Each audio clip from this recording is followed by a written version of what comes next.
Hey everybody, what's up and welcome back to today's video guys. And today guys, I'm going to go ahead and be showing you how to go ahead and edit your published idea in Deepstash.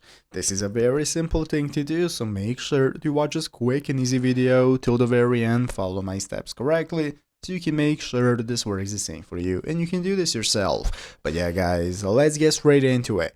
So the first thing we want to do is to go ahead and open up the official Deepstash application if you've not already. So if you do not already have it downloaded, what you want to do is go ahead and open up the App Store on your mobile phone, open up the App Store, search for Deepstash, find application and install it. So after installing and opening it up, this is going to be the home page you are greeted by, from where you can get started browsing all the books that are recommended to you. You can browse other people's ideas, posts, and so on. So let's go and take a look at how to edit your published idea that you have already put on your profile. So if you do not know how to publish an idea, you're just going to click the create option right here at the bottom of the screen. Bottom right corner, you have the create option that's going to enable you to create a post of your own idea. As you can see here, I have some drafts. So basically, once you go and click on your profile right here in the bottom right corner, you can go and take a look at your profile info, and all the posts that you make, they are going to go ahead and appear right here. So if you click also the create option, you can take a look at your drafts. So if you want to go ahead and edit a published idea or a draft, you're going to find it right here, and from here you can either delete it or open it up. So as you can see, once you tap on the idea you have already made,